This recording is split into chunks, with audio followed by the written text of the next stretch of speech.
Good afternoon, everybody. Welcome to the Mayor's Monday Message. I just want to start off by congratulating Chief Bankert on becoming our official police chief, and also congratulations to the 10 new police officers that are going to be going into training so they can be out and joining our community very soon.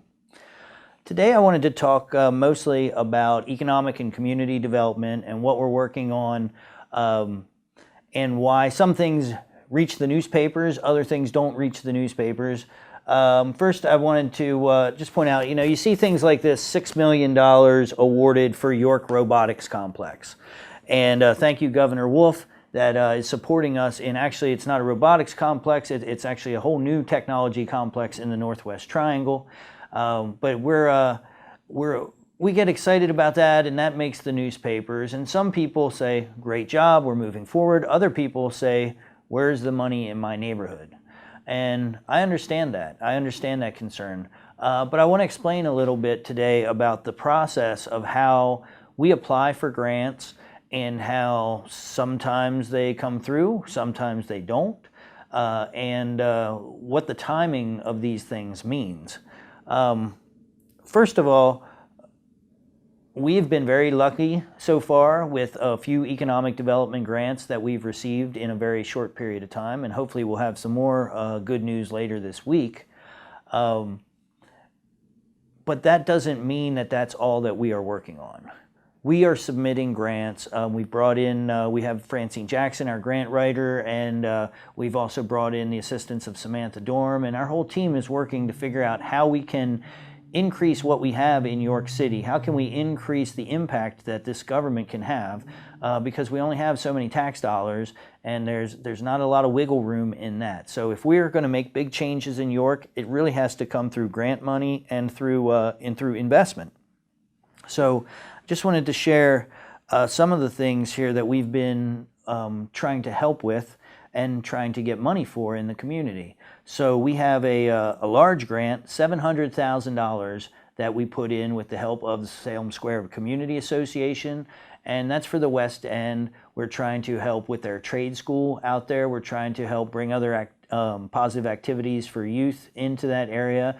We're also trying to increase the protection for the citizens, working again on the Gates project, the iron gates for the breezeways. And also getting more community policing presence out there, people on the streets, not just police, but also resource officers that can help folks.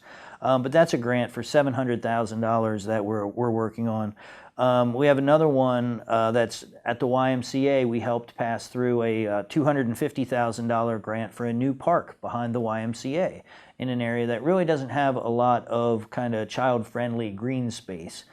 We've got the Foundry Plaza, but that doesn't have like equipment for kids and stuff like that. So we're really hoping that we can help the YMCA and they can help the community by getting a new green space back there. We also have a project that we're working on to try and improve the streets. I know you folks down on South Duke Street have been asking for a long time for lights and sidewalk improvements, and we actually we're putting in $3 million grant application that would help with Penn Street, it would help with Duke Street, and also on Pershing Avenue to really improve those areas and get more lighting, get safer sidewalks out in those areas. We've got multiple other smaller grants on here, but my point is that we put these applications in, and what we are able to do is really based on what we get back. So we're trying here. There's more stuff that we are trying. As I said, Salem Square Community Association is working on a trade school. I've just been having discussions with Governor Wolf and some other potential investors of having a trade school tuition revolving fund, which, just because we get trade schools in the neighborhoods doesn't mean that people can afford to go to the trade schools. However, unlike colleges, trade schools, $5,000 to $12,000, and you can come out and making $35,000, $40,000, $50,000 after learning a skill.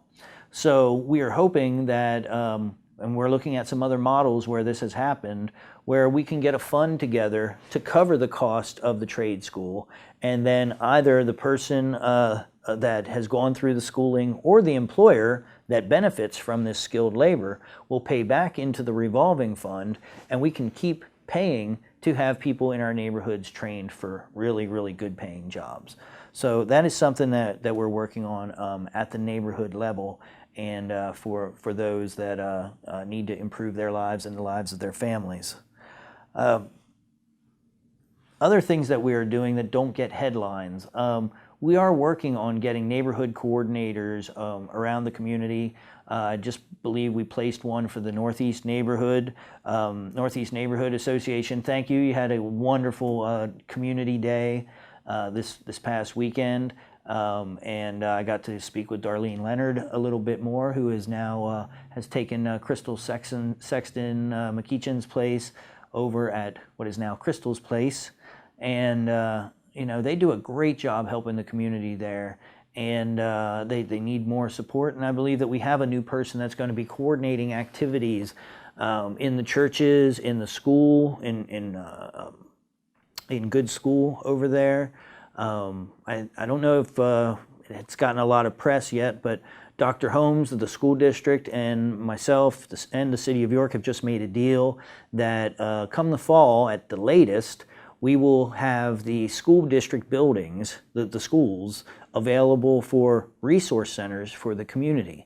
So it's been many years since the Princess Street Center closed down, the Jefferson Street Center, Rotary Cranich. You know, these were all the centers that that a lot of folks grew up with, and those state-run centers or city-run centers were funded by federal money. That money was cut, and they've been gone now. But now it's time to change that, and we're not getting any federal funding for it, but we're going to be able to work together as a team with the school district and with other nonprofits in the community, and open these schools for activities, not only for the kids, but also people that need job training, seniors that need support. Anything that we can do, we'll have these spaces to be able to do this. So I'm very excited about that. And again, these things, because they're not there's not big money coming in for them yet, or you know, there's not fanfare and fireworks involved or $6 million checks. It doesn't necessarily get a lot of play, but this is the steady work of community building, and we're doing that right now. I'm very excited about what's going on, and so I just hope people realize that there's a lot of stuff that we are doing that doesn't get out there, that is just steady, hard work, and it's going to be paying off here soon. I'm sure of it. Within the year, you're going to see some dramatic changes. I just want to close out by addressing, well, first, actually, one thing. I wanted to make sure everybody out there knew that there's a Second Chance Job Fair.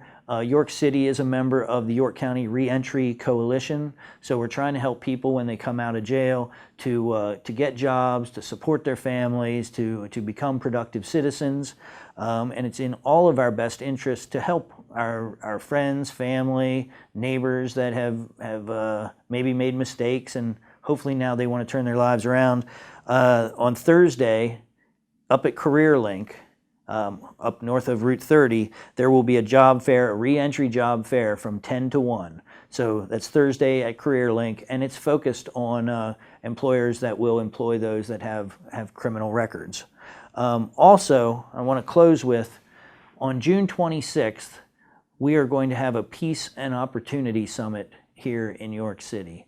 And where this came from is, for the last few years, I've had people, ex-gang members, people that used to be involved in the life, and they told me, you know, if you would set something up where we could talk to some of these young kids and you had jobs available, we might be able to turn them and get them off the street, get them out of this idea that dying or being in prison before you're 20 is a way to live. And so we've set up the first opportunity. It's called the York City Peace and Opportunity Summit. It's going to be at York High on June 26th. That's a Tuesday, from 5 to 8. We're going to have some some discussions. We're going to have a meal. We're going to have employers there that will employ people with criminal records. I've got one guy that said, you know what I need? I need guys that show up sober and show up on time. And not just guys, women too. People that show up sober and on time. If you've got criminal records or you've got something else going on in your life, that's not what we're worried about. We want to get you employed. So I'm very excited to have this participation, and we'll talk more about the employers that we have coming probably next week. But this is the thing to remember about the Peace Summit is this is not a setup. There will be no cops involved. There will be no York City police around. The York City School District Police will be doing security for the event. No cops, no guns. We're going to talk about, well, we're going to have some food. We're going to talk about jobs and hopefully get you jobs and just have real talk. Most of us, even the people that used to be involved in violence, don't want this. Don't want what's happening in York City right now. And it's my job. I hear a lot of reasons why this is happening. Lack of opportunities, lack of employment. So I believe as mayor, it's my job to respond to those reasons and erase them. If we have plenty of jobs out there, if we have plenty of resources for you out there, and you're still choosing to do the wrong things, then when we lock you up, you have no more excuses. And I don't want to lock anybody up. I certainly don't want to go to more funerals. We want to get rid of those reasons that people point to and say, well, this is why it's this way. And this is a first step. And it's only a first step. But we're going to have people that were in the life and have become a success now. We're going to have family members who've lost their loved ones because of this violence. And we're going to have employers and trade schools and other educational institutions there. We'll have people there to help you fill out applications. This is something, this is pure outreach. We're just really, really hoping that maybe we can change a few lives here. And this is not a session to come and complain about the violence. This is not what this is. This is a session right now about helping individuals who are either in a violent life or what I call the 1 foot in, 1 foot out crowd. You're trying to get out, you dream of getting out, but you still feel like you got to pay bills, and the way you pay bills is selling drugs or being involved in violence. We're hoping to really get to you guys and ladies and give you opportunities to change your lives. So I guess that pretty much sums it up. I dream of a peaceful and prosperous York City for all of us, and we're always open to ideas of how we can do better and how you think you can help and how we can help. So feel free to contact my office at mayorsoffice@yorkcity.org, and we'll see you around York City. Have a great week.